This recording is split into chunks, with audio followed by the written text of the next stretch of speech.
में ही होती है। लाखों दुकान जो भी पकड़ेगा, जो दुकान का 3 या 4 हजार रुपये किराया देगा, वो लाखों में दुकान होगी। उसका बिजनेस सेटअप बड़ा ही है, छोटा नहीं है। उसको दिन का 3 रुपए 33 पैसे, यानी महीने का 100 रुपीज, ठीक है। लेकिन ये रेडी वाला जो है, इस रेडी वाले से टाउन जो है 30 रुपए पर डे चार्जेस करता है, और संडे के दिन भी नहीं छोड़ता है। मैं यही चीज बताना चाहता हूं कि हमें महराज साहब तक इस बात को पहुंचाना पड़ेगा कि जो हमारे रेडी वाले हैं उनके लिए भी राहत की बात कुछ होनी चाहिए। जी फारूक साहब, दूसरी चीज उसमें एक चीज मैं माजरत चाहता हूं, थोड़ा सा वक्त ज्यादा ले रहा हूं। मैं अभी तक इसी चीज का इंतजार कर रहा था, नहीं तो मैं लेफ्ट हुआ होता। मुझे ये बात जरूरी कहनी थी कि हमारे ठाठरी में जो रेडियां हैं, फिलहाल तो उनको परमिशन ही नहीं दी जाती है।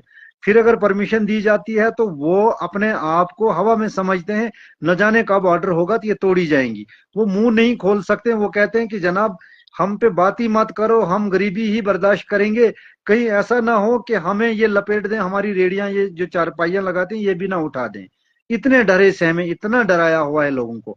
खैर हमारी तो ना कोई रेडी है, ना हम वहां पे फड़ी लगाए, लेकिन इतना इस एडमिनिस्ट्रेशन और जो पिछले 10 साल से ये जो हुकूमत चल रही थी, इनकी आंखों में पानी नहीं है कि ये क्या कर रहे हैं, गरीब लोगों को किस तरह से मसल रहे हैं। तो मैं फारूक साहब से गुजारिश करूंगा कि इस पे भी कुछ बात हो जाएगी और महराज साहब तक ये बात पहुंचाई जाएगी। ऐसे जैसे मसलो मसाइल जो हैं, ये असेंबली से ही हल होके आने चाहिए, एडमिनिस्ट्रेशन के लिए वहां से ही ऑर्डर बनना चाहिए कि रेट जो है, इन रेटों को डिक्रीज किया जाए, थोड़ा कम किया जाए। जैसे गाड़ी वालों का मसला है, उस पर भी हमने बड़े लेवल पे, इंशाल्लाह अगर जिंदगी रही तो बड़े लेवल पे, अगले ये जो हमारा फरवरी का महीना चल रहा है, इसी फरवरी के महीने में हम 15 के बाद बड़े लेवल पे एक जो इस पे आवाज उठाएंगे और ताकत से आवाज उठाएंगे, इस चीज को हम कम करवाएंगे। जो गाड़ी वाले और रेडी वाले हैं उनको इंसाफ दिला के रहेंगे। तो मेरा ये कहना है फारूक साहब से कि इस चीज को अपनी डायरी में नोट रख के या अपने जहन में याद रख के, एमएलए साहब की मीटिंग जब भी डोडा में होगी तो ये बात वहां पे करनी है। तो चलिए इम्तियाज साहब के लिए एक सवाल आया है कि जनाब इम्तियाज साहब को चाहिए कि खाली रटली की बात ना करे, वो पूरे किश्तवाड़ को देखे। इनको लगता है कि शायद किश्तवाड़ में अभी अंधेरा ही है। बिल्कुल बिल्कुल, हम लोगों की खिदमत के लिए अब तन मन से काम करने वाले लोग हैं। इंशाल्लाह जिसको भी जो भी जरूरत होगी तो हम हाजिर हैं, हम कभी पीछे नहीं रहेंगे। बदकिस्मती यह है कि मैं किश्तवाड़ से इलेक्शन नहीं लड़ा, इंद्रवाल से इलेक्शन लड़ा, लेकिन हमारा फर्ज बनता है पार्टी के सिपाही होने के नाते पूरे डिस्ट्रिक्ट किश्तवाड़ में आम आदमी पार्टी इंशाल्लाह काम करेगी। थोड़ा सा दिल्ली में इलेक्शन चल रहा था तो उस सिलसिले में हम भी थोड़े बिजी रहे, लेकिन इंशाल्लाह रिजल्ट होने के दस्ती जो ही इलेक्शन वहां पे खत्म हो जाएंगे, इक्तदार में फिर आम आदमी पार्टी जो आएगी तो उसके बाद इंशाल्लाह हर किसी मसले का जो है हल निकालने की भरपूर आम आदमी पार्टी किश्तवाड़ यूनिट भरपूर कोशिश करेगी इंशाल्लाह। सर कुछ जो लोग हमारे शो को देख रहे हैं जो आपकी बात से इत्फाक भी रखते हैं, तो आप अपना नंबर यहाँ से अनाउंस भी कर सकते हैं और उनसे भी गुजारिश है कि अगर वो देख रहे हों तो इम्तियाज साहब से कांटेक्ट करें जो हमारे पास आए थे दोपहर को, वो ही लोग। उनको मैं कल कॉल भी करूंगा या शो को बंद करने के बाद उनको कॉल भी करूंगा और आपका नंबर उनको दिया जाएगा इंशाल्लाह। और मेरा नंबर है 7006345406 एक बार फिर 7006345406। तो चलिए हम इस वीडियो मैसेज में बाद में भी लोग हम इस इतनी वीडियो को, इनकी डिस्कस को जो है डाउनलोड करके इसको कट करके इनके व्हाट्सएप तक भी पहुंचाएंगे और साथ में अपने पेज पर दोबारा से भी वो लगाकर और इनका नंबर जो है उस पर लिख भी देंगे। और कमेंट्स में भी आप लिख सकते हैं जो इत्फाक रखते हो आपसे बात करने का, तो वो कमेंट्स में भी आप अपना नंबर लिख सकते हैं। तो बहरहाल अभी शो का वक्त खत्म हो गया है। फारूक अहमद डार साहब, ये जो कह रहे थे नियाज साहब अभी तक कि ये जो रेहड़ी पटरी वाले हैं तो इनका बिजनेस, इनका कारोबार तो पानी पर ही होता है, क्या कहना रहेगा आपका? देखिए जनाब, आम आदमी पार्टी आई है झोपड़ी वालों के लिए, रेहड़ी वालों के लिए, ऑटो वालों के लिए है। जो मुतवस्त तबका है, जो गरीब तबका है, जो मजदूर तबका है, आम आदमी पार्टी बनी ही है इसी के लिए। लेकिन मैं आपको इसकी असलियत ये कहना चाहूंगा कि रियासत जम्मू कश्मीर के अंदर जहां भी रेहड़ी वाला है, फड़ी वाला है या बेड वाला है, जो बेड शेड भी लगाते हैं, कपड़े शपड़े बेचते हैं, मैं अपने डोडा की बात करूंगा कि यहाँ नॉन लोकल्स ज्यादा हैं। यूपी, बिहार, उत्तराखंड वगैरह के वो लोग जो हैं यहाँ पे ज्यादा म्यूनिसिपैलिटी ने एडजस्ट किए हैं, और जो हमारे अपने लोकल हैं इनको तो डंडा कुंडा लेके ही पीछे होते हैं। और मेरे जहन में ये बात चली जाती है कि यहाँ के एडमिनिस्ट्रेटर्स को मेरे ख्याल में दिल्ली से डायरेक्ट फोन आ जाता है कि अगर यूपी, बिहार वगैरह किसी लखनपुर से आगे वाला कोई भी शख्स अगर आपसे जॉब कहे और वो जो करना चाहेगा, जहां टेंट लगाना चाहेगा, जहां बैठना चाहेगा, तो उसको तकलीफ नहीं होनी चाहिए। लेकिन हमारा लोकल यहाँ जो चाहे भेड़ बकरियां चराने वाला है या भैंस वगैरह, जो भैंसें वगैरह चराने वाला है, उसको हर जगह कहते हैं ये जो लैंड है ये फॉरेस्ट की है, लेकिन उन लोगों को, बाहर वालों को कोई नहीं कहता। तो ये हमारी औकात ही यही है। देखिए, बुरा नहीं मानिएगा, हमारी हैसियत ही यही है, हमारा मकाम और विकार ही इस यूटी के अंदर यही है।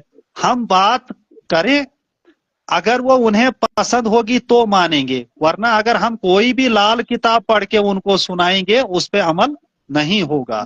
तो डोडा में मैं आपको एक सेकंड में क्लोज करना चाहूंगा। मैं थोड़ा सा ये कमेंट सर लिख रहे हैं कि आप सिर्फ शो में बात करेंगे कि एमएलए साहब तक भी इस बात को पहुंचाएंगे, आपके लिए लिख रहे हैं। कोई बात नहीं फारूक साहब, ये जो शख्स बोल रहा है इतना मत जलो, आप एमएलए साहब से जल रहे हैं, चाहे आप मेरे हो या पराए हो, फिक्र ही आप लोगों को यही है कि यहाँ एमएलए आया है। यहाँ बात जो है आज की जा रही है, यहाँ जो है तब्दीली लाई जाएगी। खुदा की कसम करके कहता हूं, अगर एमएलए साहब मेरा मानेगा ना, फुल एंड फाइनल, आप 1 महीने के अंदर देखोगे कि सब जो है नाचेगा यहाँ पे। लेकिन उनको अल्लाह ताला ने सब्र दिया है, हम जल्दबाज हैं, वो हमारी भी जो है मतलब सब्र से बात सुनते हैं। वरना आप ये कहते हैं रेडी वाला, मैं तो एक जूते की पॉलिश करने वाले के साथ जिस दिन कोई भी मौका में उसके साथ उस फुटपाथ पर बैठकर कहूंगा लोगों को कि ये मेरा साथी है, ये बूट पॉलिश करता है, मेरे शहर का शहरी है, मेरे शहर का गरीब है, मेरे शहर का ये मुस्तहिक है, मेरे शहर का ये नीडफुल पर्सन है, मैं इसके साथ उसकी इज्जत की हौसला अफजाई के लिए उसके पास बैठूंगा कि ये मेरा भाई है, मेरा हिंदू है, मुस्लिम है, सिख है, जिस भी कम्युनिटी से ताल्लुक रखता है, मेरे शहर का रहने वाला है। मैं तमाम पॉलिटिशियंस को ये चाहूंगा कि आप कोशिश करें कि जो मुतवस्त तबका है, जो गरीब तबका है, उनके साथ उस चटाई पर बैठकर उनको आपने क्या है अपलिफ्ट करना है, उनको बूस्ट अप करना है। आप रेहड़ी वाला मजदूर तो सबसे फर्स्ट प्रायोरिटी हमारी है कि हम इनको इंसाफ दिलाएं। लेकिन मैंने क्या बात कही कि एडमिनिस्ट्रेशन को दिल्ली से फोन आता है, अब एडमिनिस्ट्रेटर इतना मजबूर है कि उस रेहड़ी वाले को भी वो हिला नहीं सकता है जो बाहर का है, लखनपुर का है। मैंने डोडा में देखा है, आप ओल्ड हॉस्पिटल के अपोजिट में देखें, पिछले 10 साल से मैं उन लोगों को जो सेफ जगह जो है डोडा के अंदर उनको दी गई है, और मेरे लोकल्स जो है उनको फुटपाथ के ऊपर देते हैं। जो ही एडमिनिस्ट्रेशन को कुछ थोड़ा सा आया कि भाई कोई मंत्री आ रहा है, कोई आ रहा है, तो जनाब उनकी रेडियां, उनके बेड, उनका सब कुछ 5 मिनट के अंदर खाली करना होता है और शहर को साफ करना होता है। लेकिन लखनपुर का, बिहार का जनाब और किसी स्टेट का, वो वहां का वहीं होता है, उसको बंद नहीं कराते हैं। ये तकलीफ है, ये जलन है मुझे मेरे लोगों के लिए। वो लखनपुर का भाई लखनपुर में करे ना रेहड़ी, उसकी तो इतनी बड़ी यूपी की स्टेट है, बिहार का तो करे ना उधर क्या कहते हैं अपने बिहार में, उसके क्यों यार रेहड़ी वाला भी भेज रहे हो यहाँ पे, और यहाँ आकर वो हमारे इन बेरोजगारों को वो जॉब भी नहीं करने देता है। वहां से भी अपने बच्चों के लिए इनको, फिर यहाँ से हम लोग क्या कहते हैं, आप लद्दाख जाओ, आप छमजोड़ियां जाओ, आप क्या कहते हैं उनने बड़े बड़े जो लद्दाख की पिछली वाली जो साइड जो चाइना से मिलती है वहां जाओ। यानी उनके लिए यहाँ रोजगार भी नहीं, ना यहाँ के प्रोजेक्ट में उनको काम मिलेगा, ना यहाँ उनकी रेहड़ी चलाने की परमिशन उनको, ना उन्हें यहाँ जो है वो पुराने कपड़े भेजने का हक है। तो इसलिए उनको फिर यहाँ से सर झुका के, सर दबा के, खामोशी से वो यहाँ से लद्दाख चले जाते।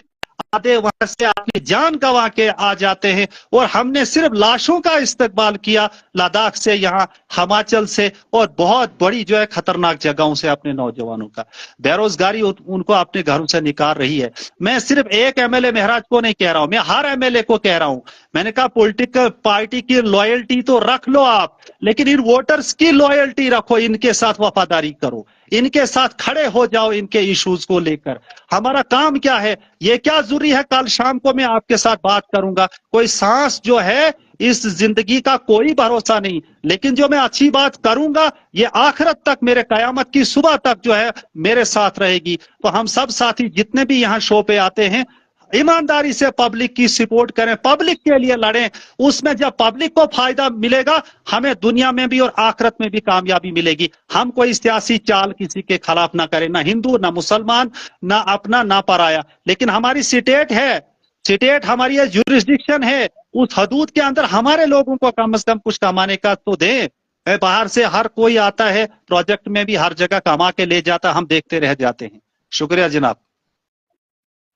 सर फारूक अहमद डार साहब, आप तो लंबा जवाब देते हैं। कुछ लोग लिख रहे हैं कि शायद ये शेख साहब के फॉलोअर भी हैं कि शेख साहब will be the next MLA of the Inderwal. तो आपका शेख साहब के लिए क्या मैसेज रहेगा, शेख इम्तियाज साहब के लिए? अच्छा जनाब, अब ये तो अजीब सवाल है यार। हमें ये सवाल हमसे अपोजिशन का कोई पूछता है यार, हमारा पार्टी का आदमी है, हम तो इसकी कैंपेन में वहां जाएंगे और बढ़ चढ़ के मेहनत करेंगे। और एमएलए तो अभी दूर है, उससे पहले हम इनको डीडीसी बनाएंगे, बीडीसी बनाएंगे। जिस वक्त एमएलए का टाइम होगा तब तक इन्होंने ग्रो किया होगा, एक बीडीसी और डीडीसी की हैसियत से ग्रो किया होगा, तो उसके बाद एमएलए भी बनेंगे। कौन सी बड़ी बात है। इरादे जिनके पुख्ता हो, नजर जिनकी खुदा पर हो, तला तुम खेल मौजू से वो घबराया नहीं करते। हम भले ही कुछ नहीं है, लेकिन कम अज कम हमें जो सलाहियत बख्शी है इसका इस्तेमाल हम सही ढंग से कर सकते हैं। जी सर, बिल्कुल, शुक्रिया। चलिए, शो का वक्त खत्म हो चुका है। अभी इम्तियाज साहब, आपका जो आपको चाहने वाले लोग हैं उनके लिए आपका आखिरी मैसेज क्या रहेगा, उसके बाद में शो को वाइंड अप करेंगे। बस मेरी यही ख्वाहिश रहेगी कि बढ़ चढ़ कर सामने आए, लोगों की खिदमत के लिए आए और उन जालिमों और मगरमच्छों के खिलाफ अपनी आवाज उठाए जिन्होंने आज तक गरीबों मस्कीनों को लूटा है। हम उनसे उनका वो जो लूटा हुआ हक है वापस लाएं। बस मेरी यही जाती राय रहेगी उन नौजवानों से कि जितना हो सके, देखे कल परसों इलेक्शन आने वाले हैं पंचायत के, और मैंने अभी अभी सुना है कि अब इन्होंने ऐसा प्रोग्राम रखा है कि पंचायत का लेवल का जो सरपंच होगा वो कम से कम 12th होगा और वार्ड मेंबर जो होगा वो कम से कम मैट्रिक पास होगा। और आप यकीन माने, इस पे सबसे ज्यादा जोर जो है वो आम आदमी पार्टी दे रही थी कि ये प्रोसीजर जो है, ये एक्ट जो है ये पास हो, इसलिए कि नौजवानों को ज्यादा से ज्यादा सियासत में आने का मौका मिलेगा और पुराने जो मगरमच्छ चोर बदमाश हैं वो उनकी साइड लाइन हो। और मैं यही चाहता हूं हर नौजवान जो है अपनी कौम का, अपनी जो है इलाके की आवाज बने और सामने आकर हर उन शख्सियत से लड़े जिन्होंने आज तक हमारे और हमारे गरीबों का खून चूसा है। बस मेरा यही आखिरी मैसेज रहेगा। और बढ़ चढ़ कर ज्यादा से ज्यादा आम आदमी को लाए। एक आम आदमी पार्टी है जो पूरे जम्मू कश्मीर में आपको अच्छी एजुकेशन दे सकती है, फ्री बिजली मिलेगी, फ्री पानी मिलेगा, बेहतरीन इंफ्रास्ट्रक्चर होगा, अच्छे अस्पतालों में आपका इलाज होगा और मुफ्त इलाज होगा। तो ये सब चीजें अगर आप बेसिक चीजें चाहते हो तो आम आदमी पार्टी को लाइए एक बार इकतदार में और एंजॉय कीजिए अपनी जिंदगी और अपने बच्चों और अपने। चलिए, फारूक साहब कुछ उंगली उठा रहे थे, इन तक जाएंगे न्याज अहमद साहब के बाद। सिर्फ मगर छोटा छोटा सा जवाब दे न्याज साहब। ये जो है शुरुआत तो हो गई, मुझे लगता है कि अभी पूरे किश्तवाड़ को आम आदमी पार्टी के लपेटे में लिया जाएगा। इंशाल्लाह। तो फारूक साहब, आपने कुछ उंगली उठाई थी, तो अब आखिरी कमेंट रहेगा। मैंने थम्स अप तो चलिए किया था, मैंने थम्स अप की उंगली नहीं उठाई थी, मैंने कहा था इनको कि well done, we are with you, appreciate. तो चलिए, आप ये सभी मेहमानों का बहुत बहुत शुक्रिया इस शो का हिस्सा बनने के लिए। और जितने भी लोग हमारे इस शो को देख रहे हैं उनसे भी गुजारिश है कि इस शो को ज्यादा से ज्यादा शेयर करें। और जो भी आम आदमी और छोटे मोटे लोगों की बात जहां नहीं होती तो इस जगह पर उनकी बात रखी जाती है, चाहे वो रेडी वाला है, चाहे गाड़ी वाला है, या चाहे कोई बड़ा इंसान है। عام آدمی پارٹی کا ایک ایسا سسٹم رہا ہے کہ ہر ایک کی بات کی جاتی ہے. بالکل. تو بہرحال آپ سبھی مہمانوں کا بہت بہت شکریہ. تب تک کے لیے آداب. السلام علیکم.